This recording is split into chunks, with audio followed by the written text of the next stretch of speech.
Hey guys, I'm Joshua. I'm the founder and director of SpearFront Ministries, an apologetic studio. I'm also the research director for Reasonable Faith, RRTS Apologetics. I belong to several apologetics groups and spent many years doing this. I want to talk to you guys about something really important. Something that we all think about it. God, the nature of things, all that good stuff. Here's the basic problem. The problem is that this is intrinsically personal. We can't separate ourselves from the problems of this world and who God is and who we are. And the real problem, is that we have to be honest with ourselves, because even if we're not, we know we're lying to ourselves. And that's an uncomfortable thing by itself. No one wants to exist in that area. And a lot of people just brush this to the side, or who knows, or whatever. But if you're listening to this, it's because you have these questions and you're not able to just brush this stuff to the side. It's important to you. You want to know, you want to figure it out, you want to have some answers. Be careful with that, because when you start finding answers, it generally leads to more questions that are a lot harder than the question you asked initially. But that's okay, because I know who the answer is. We'll get there. So we have this concept of God, and we have this concept of the world around us, and we have a concept of who we are, and the way those three things come together is a struggle, and it's a struggle for everybody. I don't care what religion you are. I don't care what background you're from. I don't care what nation you grew up in. I don't care. It's part of the human experience to try to figure it all out.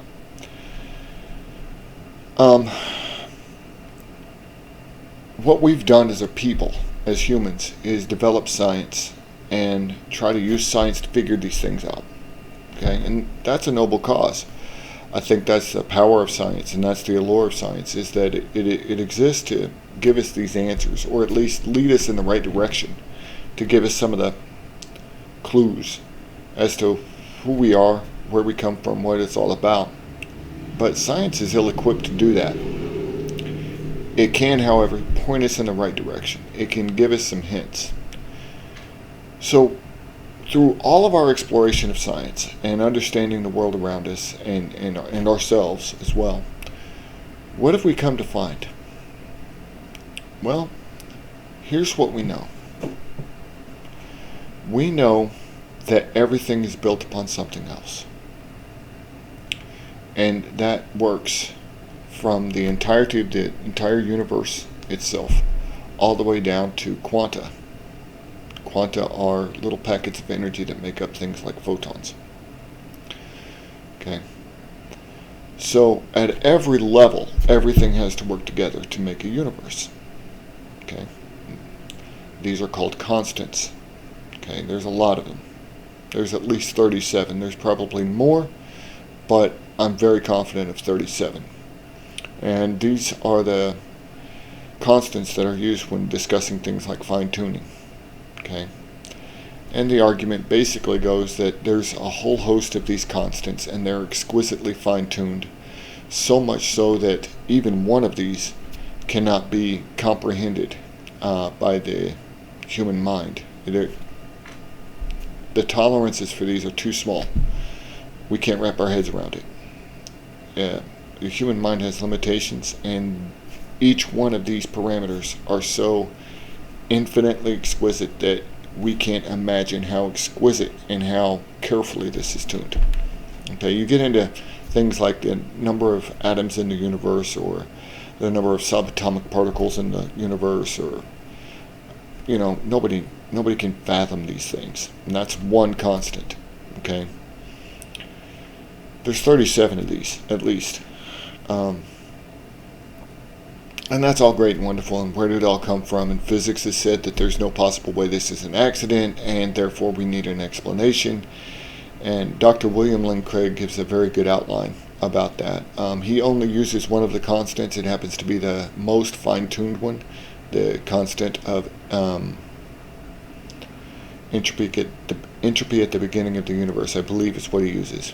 But it's inconsequential because it goes much deeper than that. We'll circle around to that in just a second.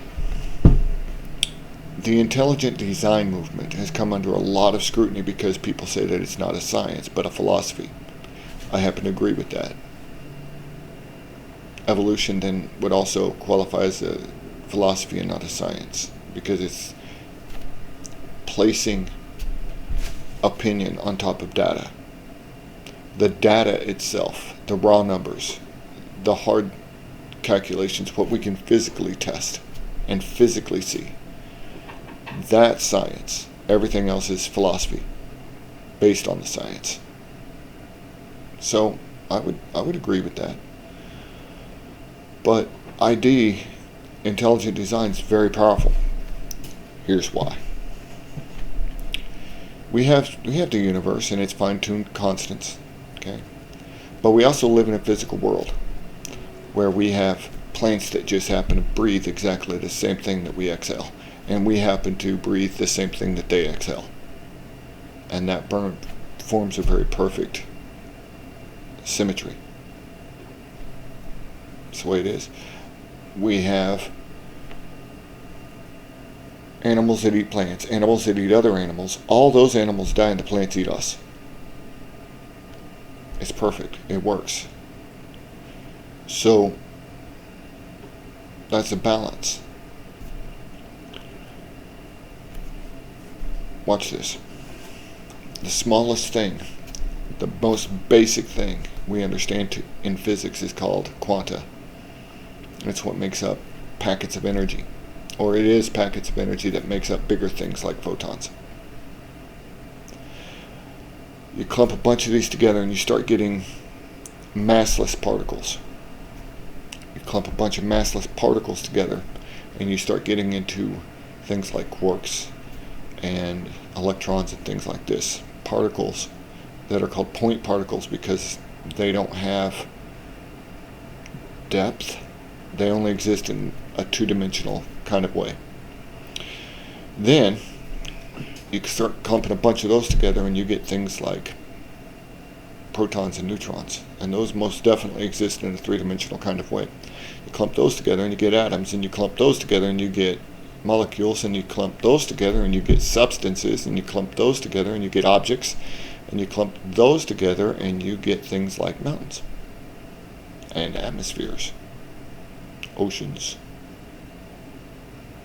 And you clump all that together and you get a planet or a moon or a star. Clump all those together and you get a solar system. You clump all those together and you get a galaxy. Clump all those together, you get a local group. You clump all those together and you get a filament. Clump all those together and you get a universe. That's kind of from the smallest to the biggest right there. The thing is, though, every single one of those things is balanced. Exquisitely balanced.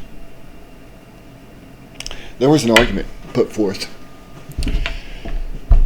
called the watchmaker or the clockmaker argument, and it means if I walked into a forest and I saw a watch laying on the ground, I'm not going to think that just randomly happened, that it just particular metals just happen to roll down the mountain in just such a way as to form springs and cogs and counterbalances and different things, and all just happen to roll together into one place and self-assemble a watch. It's just not going to happen.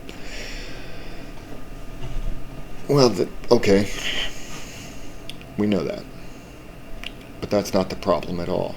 That drastically underestimates the problem, ridiculously underestimates the problem. You see, the problem is that the universe is made of space and matter and time, and those three balance. It's not all matter, and there's not too much matter, and there's not too much space, and time just happens to operate in such a way so that space and matter and different energies can form a universe. And below that we have filaments The filaments operate in such a way so that the universe can exist. If they operated differently, our universe wouldn't exist, certainly not as we know it. And below that, we have galactic groups, or supergroups. And those dance, you have these enormous galaxies, much like ours, or Andromeda, our closest neighbor. And they have these supermassive black holes that are millions and millions and hundreds of million times bigger than our sun is. They're incredible amounts of mass, just ridiculous amounts. And that produces a super powerful gravity well. And that's how the gravity works to create the galaxy. But you have several of these galaxies all dancing around one another. In fact, and I might go into this at a later time, our galaxy has these spiral arms that it should not have, and the only reason that it has it is because the large Magellan Cloud and the smaller Magellan Cloud are feeding our galaxy from their quasars that are shooting matter into our galaxy in order to sustain it. So there's this exquisite dance there. Well, why is that important? Why do I care about the shape of our galaxy? Because we're in one of those arms, and our galaxy's so old it shouldn't have arms anymore, and if it didn't, we would be too close to the galactic core, and the cosmic rays, known as gamma rays, would kill every life form on Earth instantly. Yeah, that's real. Hugh Ross writes about this. He's an astrophysicist. But, yeah, we're in the perfect place in our galaxy to be life. If we're too far away, it doesn't work. If we're too close, it doesn't work. The same thing with our sun, right? If we were a little bit closer, it's too hot. A little bit too far out, it's too cold. Well, it's that way with the galaxy too. So now we have the universe on top of filaments, on top of superclusters of galaxies, on top of local group galaxies, on top of our galaxy, all of those dancing just in just the right way so that we humans are here. But it gets worse.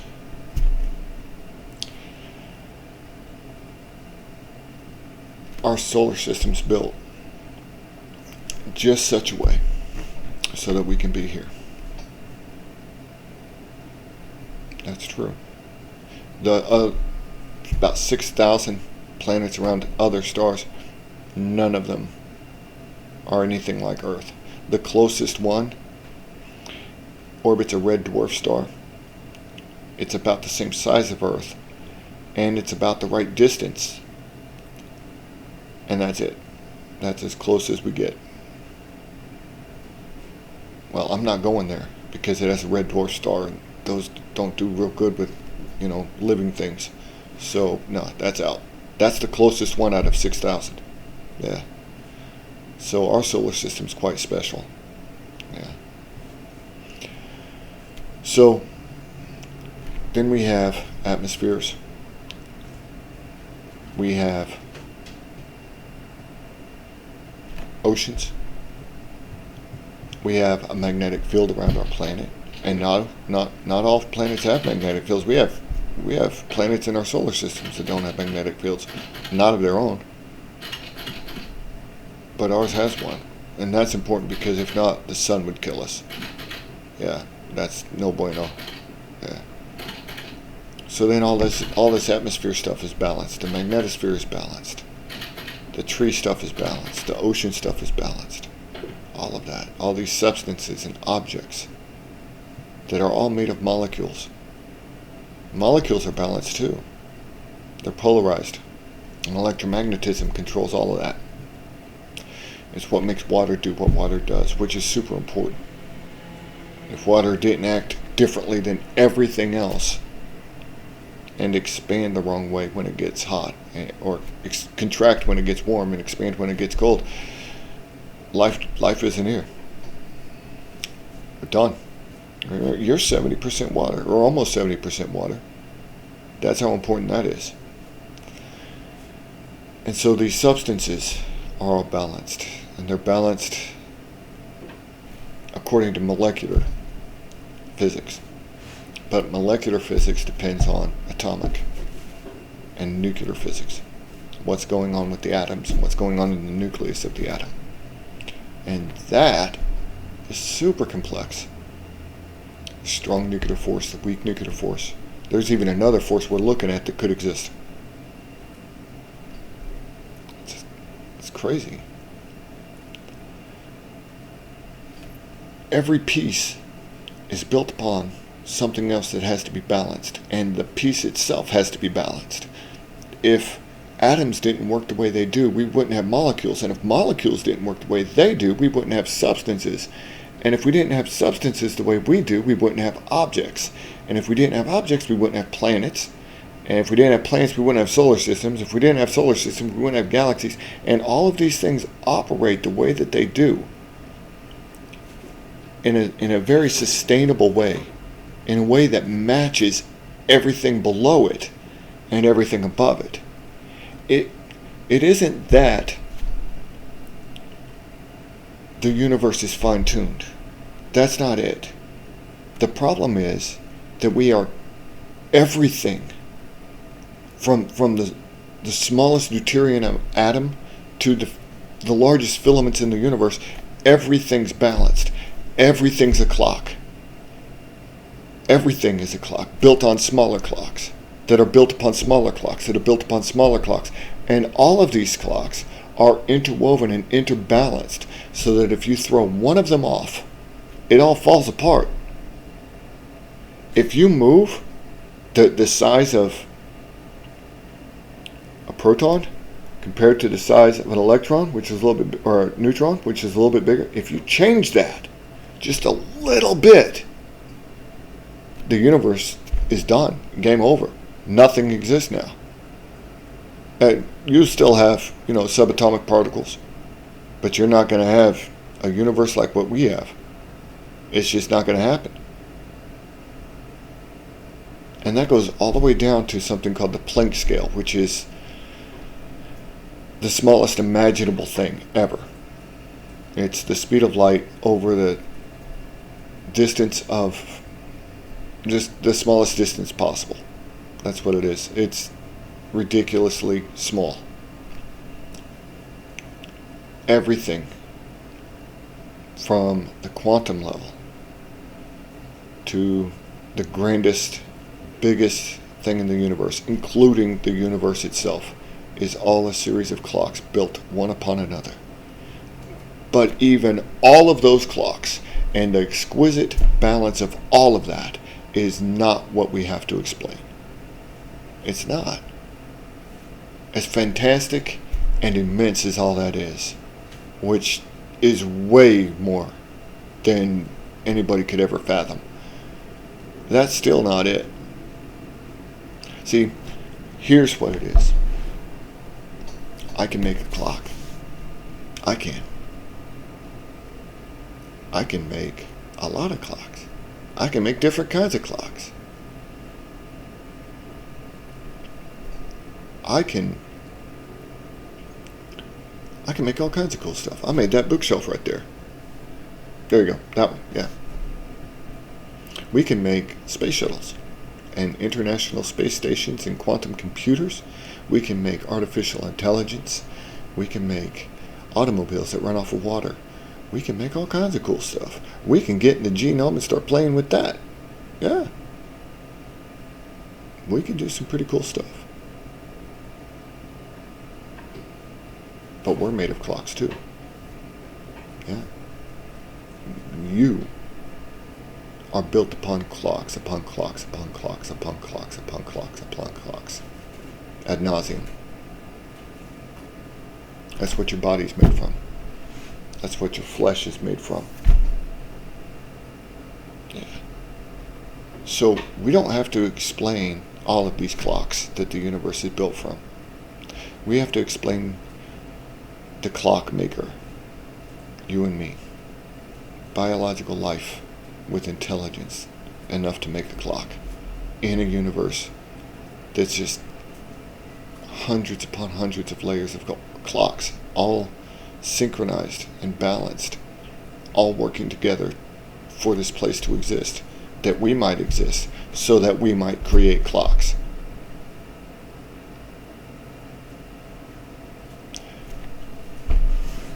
Do you really think that that's an act of chance? There's no number that big. I don't care how much scientific notation you put onto it. There's no number that big. To balance every particle in the universe, and then balance every atom, and then balance every molecule, and then balance every substance and every object and every planet and star and all of that all the way up, there's no number that big. And then on top of that, you have to balance you and me and the 7 other billion people on this planet. No way. You don't believe that, and I don't believe that. And I don't care how ardent of an atheist you might profess that you are. You don't believe that it's by chance. I don't either.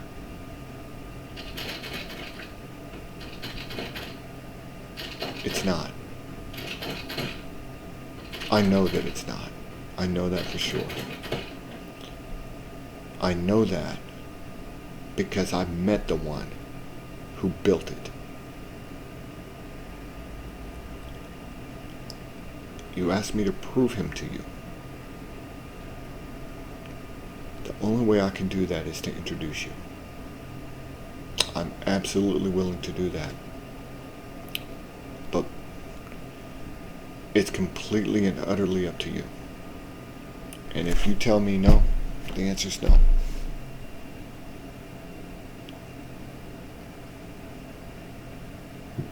But there's one thing you can do. And only one thing you can do. It is written, he who calls upon the name of the Lord shall be saved. That's your only option. There's not another way. I've never met anybody in my entire life that came to know Christ in a different way, that came to understand who God is in another way. Crying out to the Lord is the only way. Do that. And that's the introduction. Guys, I love you. Here's what I want you to do. I want you to do the like thing, do the follow thing, do the share thing, tell your buddies about SpearFront, tell your buddies about this crazy guy Josh that's on there and talks a lot. And I tell you what else. Get on SpearFront and talk with me. I'd be more than happy to talk with you. It's SpearFront Ministries on Facebook. Okay? That's how you can contact me. And guys, honestly, don't be surprised if I call you one day and we just have a talk. Okay?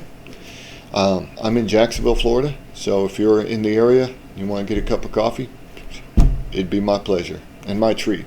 Yeah. I love you guys. More than anything, love God. Second to that, love each other. Go love somebody that needs it. Who knows? Next one that needs it might be you, right? Yeah. I love you guys. Take care.